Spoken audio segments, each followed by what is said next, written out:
high above the hustle and bustle of these city streets. Four of the world's greatest spiffers are about to challenge your common sense and intuition at the regular meeting of the all-new Liars Club. Introducing from Perfect Strangers, Miss Rebecca Arthur. From It's a Living, Mr. Paul Krepple. From We've Got It Made, Miss Terry Copley.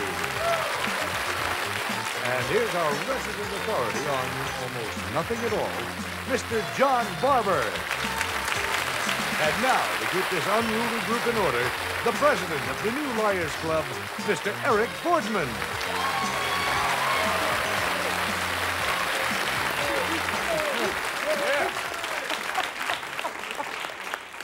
Hello and welcome to the new Liars Club. Yes, I'm Elvis Presley and I'm alive and hosting the show. No, that's a lie. That's a lie. In fact, I'll leave all the lying today to our professional prevaricators over here. How you doing today? You look more like FDR. Oh, thank you. Thank you. My grandmother would strangle you for that. Anyway, but we haven't met our contestants over here. And you are? Bruce Nelson. And Bruce, what do you do? I sell real estate.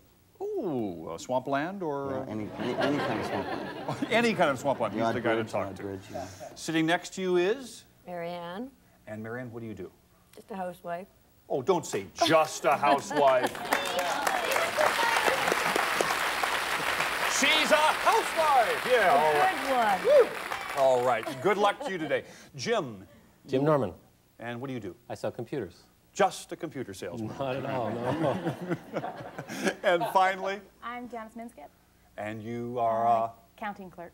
Accounting clerk? Yeah, for a major soft drink company. And you count bottle tops and things like that? No, not really. All right. Anyway, good luck to all of you today. And I know you know how to play the game, and the majority of this crowd knows how to play the game. But let me remind you, if you've forgotten how we play the Liars Club, very simple. A strange or unusual object is placed in front of this strange and unusual crowd over here. Each one will tell a story, but only one is telling the truth. Your job to figure out who is telling the truth. Now, we'll start everyone with 100 points here. In the first round, the odds are even. It's 1-to-1. And by the way, you can bet up to half your money each time, up to 100 points. All right? And by the way, one more thing. We play 4 rounds here. If you indeed get all 4 rounds correct, what will they win? Hitachi's VCR with digital VU transmitter and automatic functions. Just touch the remote control for an on-screen guide to programming and playback procedures. Furnished by Hitachi. And Hitachi's 20-inch color TV with random access remote control. On-screen channel volume picture control. Cabinet designed for beauty and durability. Furnished by Hitachi. Those are the rules and those are the prizes. We're ready to play round 1. And our resident liar, John Barber's got the first object. What the heck is that, sir? Well, it's been a while, Eric, since I've seen these.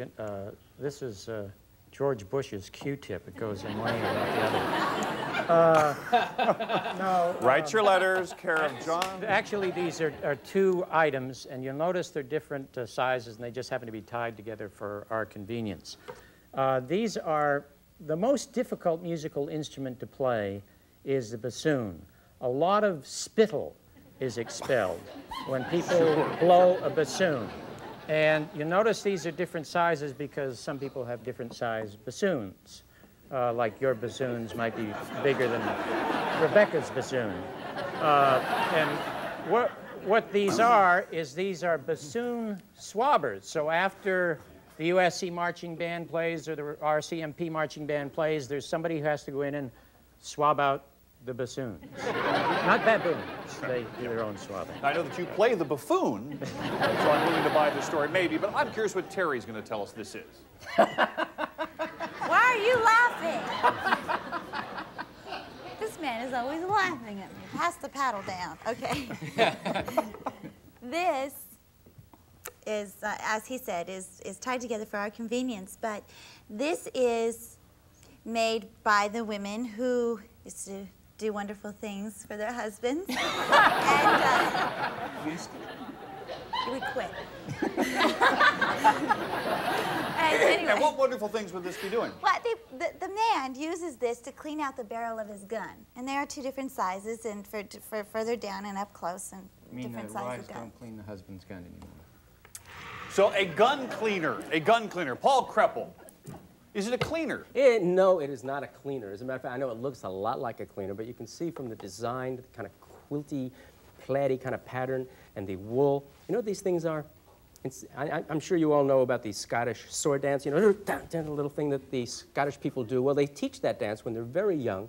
About 3 years old is when the first person is using them, and you don't give a 3-year-old a sword. No. These are Scottish sword dance dummies, and they're used in place of the sword for a Scottish sword dance dummies. Luchmatuchs. I can't even say that. It's impossible. Rebecca, please. No, it's very creative. Have you all ever heard of gravity heat? When you have gravity heat in your home, you use these to clean the vents out with. This way you don't scrape it up. So for cleaning your furnace vents and things like that? All the yicky stuff coming into your house. All right, those are the stories. Please place your bets over here, gang, as I remind everybody what our stars have told us. John said, these are bassoon swabs. Terry said, it's a gun cleaner. Paul said, a Scottish sword dummy. And Rebecca said, a vent cleaner for gravity heaters. All right, those are the stories. Let's find out how you're betting. Bruce, we're going to start with you. Okay. And you bet? 40. 40 points. Marianne? 20. 20 points. She bets. Jim? 30 for me. 30. And Janice? 20. 20. All right. The bets are in place. I don't know, by the way. Have you figured out what it is? We'll soon find out. This device is a bassoon swab. It cleans the moisture out of the inside of a bassoon. So John was telling the truth. We are looking for a vote on John. You bet 40 points. Will you win 40 points? Bruce, did you bet on John? No, Paul. I'm sorry. Marianne bet 20 on? Rebecca. Rebecca, you bought that story, huh? Jim bet 30 on? Rebecca. Good story. Ooh, good fibbing over there. And Janice bet 20 on Rebecca. Oh, no. I feel terrible. Well, they were all fooled this time by our professional prevaricators, but we'll see what happens when we come back for round 2 on the Liars Club.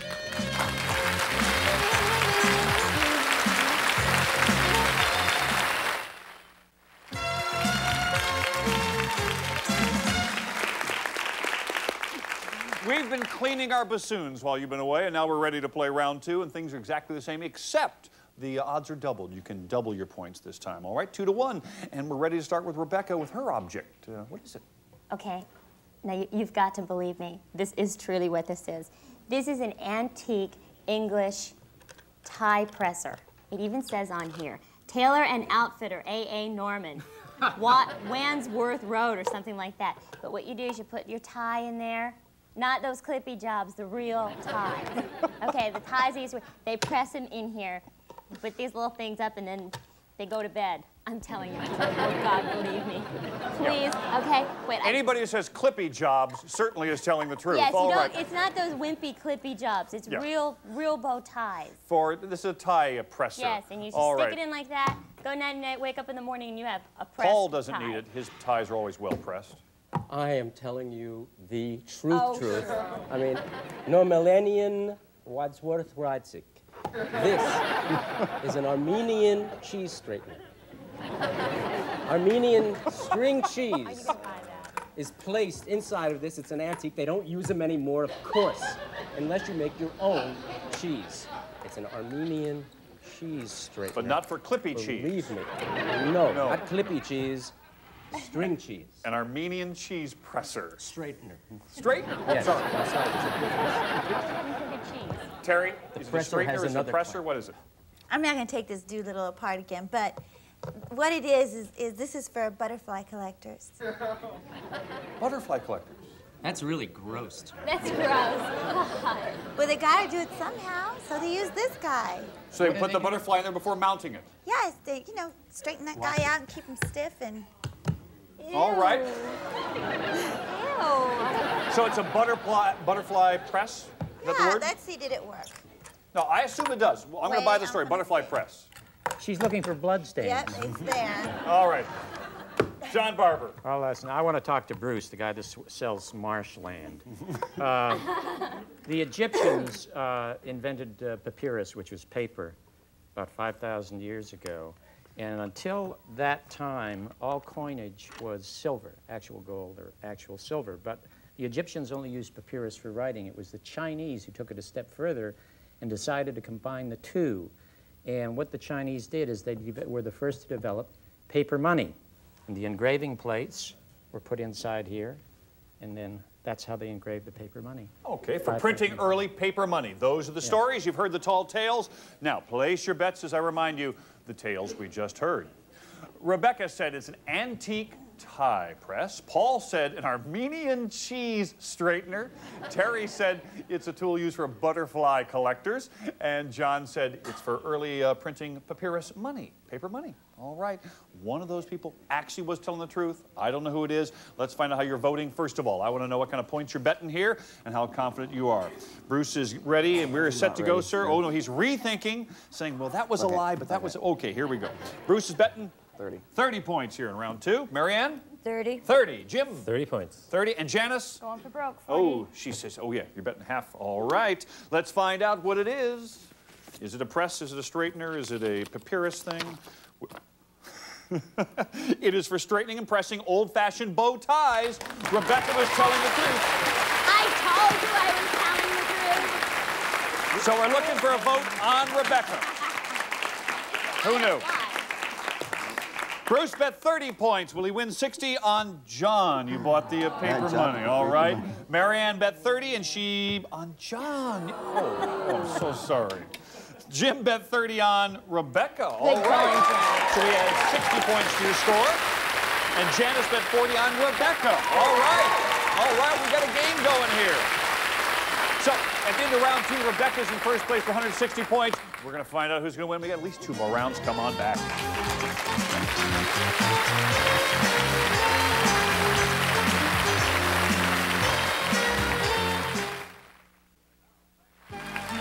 And now, back to Eric and his 4 fabulous fibbers. We are ready for round 3, and Janice is leading with 160 points, followed right on the heels by Jim with 130. Then we have Marianne with 50. Bruce, bring up the lead. But don't worry, that's an important position. Hey, the odds now are 5-1, so the game's going to turn around. Who knows? What is this, John Barber? I don't even recognize that at all. Well, I want to go after Bruce again. I mean, for a real estate salesman, he's not doing very well over there. And didn't do great with the China. I got something I want to say you, Bruce, a piece of Wayne Gretzky's contract.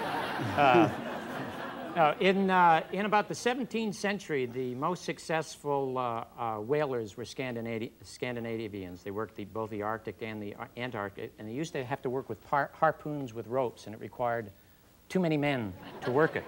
And then they discovered wire. And this was the first wire harpooner, was fastened to the front of the whaling schooner, and the wires went here. And the reason for the gears is for every 1 inch of this that you could turn, you would pull in about 3 yards of wire. And that was the easiest way for one man. They were looking to save manpower in those days, too, and getting rid of people. So Sure. That's what it is, a Scandinavian harpooner. A Scandinavian harpooner. Yeah, actually, the pole goes in here. All right. All right. This is for harpooning Scandinavians, obviously. Terry, what do you think this is? What does this look like, honestly? This is an old movie projector. Here's a little eye guy down here. The eye guy. The eye guy? Yeah. Kind of film, the movie comes out here, the wheel goes on here. You can see it here, the film gets going through here. They move it like this in the olden days. This is a movie projector from the late 1800s. All right. The very first Rambo was seen on that one. Paul. All right, I must confess, it almost looks like that, but you know something? I know from the old sweatshop days that this is a ribbon crimper, and it also, in the same process, would attach a ribbon, which it crimped, to a piece of material for a hemline along the bottom of ladies' garments around the turn of the century. You can see that it would go through here. So it's a ribbon crimper. It's a ribbon crimper and sewing machine attachment. Paul Kreppel says it's a crimper. Notice Say you that can't 10 even times get it fast. out of this Rebecca now. Arthur. Well, you wouldn't want to put a crimper in your mouth. Go ahead. This is obviously a pasta maker. You stick the pasta in here. It comes around this way. Looky, right here, see the holes? You can have different size pasta. Okay? And you just, I mean, it's an ancient one. It is an ancient one, but it is a pasta maker, you say. Maker. All right, those are the tales. Please place your bets over here. I'll remind everybody what our stars have said. John said it was the first wire Scandinavian harpooner. Terry said it's an old movie projector. Paul said it's a ribbon crimper. Yes. Because you'd hate to have crimpless ribbons. And Rebecca said it's a pasta maker. All right, I'm playing along. I don't know who. Bruce, let's see how many points you bet this time. A whole 10 points. 10. Oh, you reckless. He's a crazy fool, isn't he? Marianne bet 20, almost as reckless. Jim said, I'll go the full 30. And Janice says 60. All right, let's find out. Let's find out what that is. It is a movie projector from the early 1900s. So we're looking for a bet on Terry. Looking for a bet on Terry. Bruce bet 10 points. Will he win 50? He bet on Terry. All right, we add 50. Marianne bet 20. Will she win 100? On Terry. Well done. Jim bet 30 on Paul. Oh, he went for the crimper story. No, no, no. And Janice bet 60 on Paul. You also. So things are turning around here. Janice is still in the lead, but but Marianne is right on her tail with 150. We'll find out who's going to win when we come back.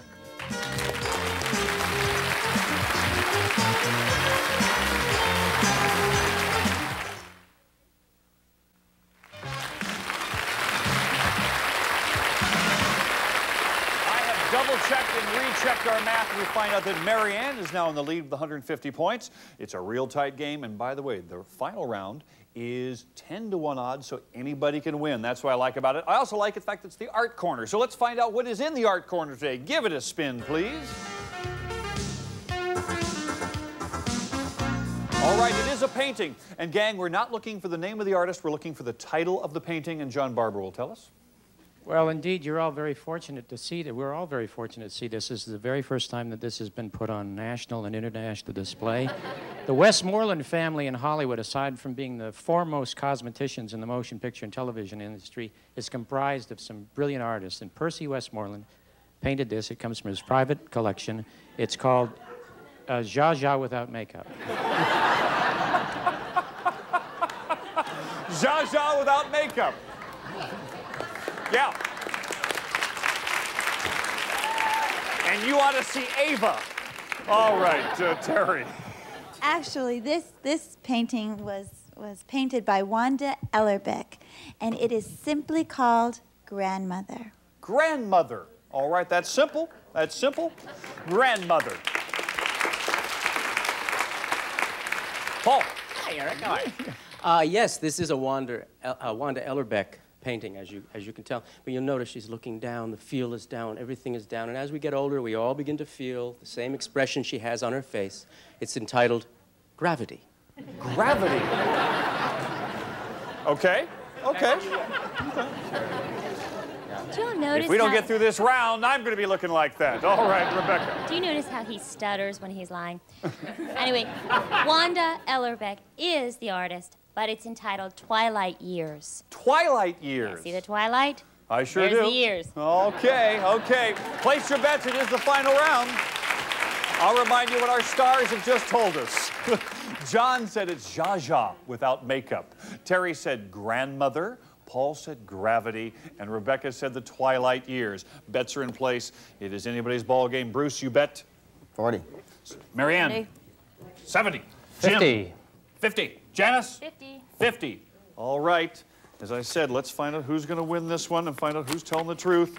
The correct title is Grandmother. It's by Wanda Ellerbeck. Grandmother is the title, so I'm looking for a vote on Terry. Bruce, we start with you. If you've got Terry here, you zoom into the lead. You bet on Terry. Right. Yes, indeed. He's in first place. Jim, you were in second place. Let's see what happens here. You said Terry. All right, give him 100 points. Janice, what's behind here? Rebecca, I'm sorry. All right, right now, Jim is in the lead. Marianne, if you're correct, that would be 700 points added to your score. You'll win today. If not, you go home in shame and humiliation. You say Terry? You said Rebecca. I'm sorry. Which means Jim is our winner for today.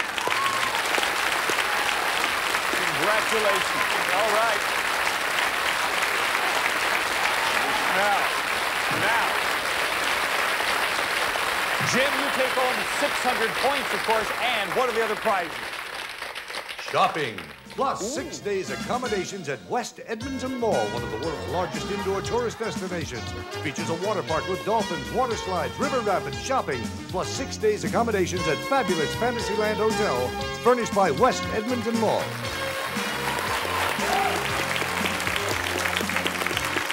Thank you, players. You were terrific. Thank you, stars. You were terrific. And thank you for being here, because we can't have a meeting in the Liars Club without you. See you next time.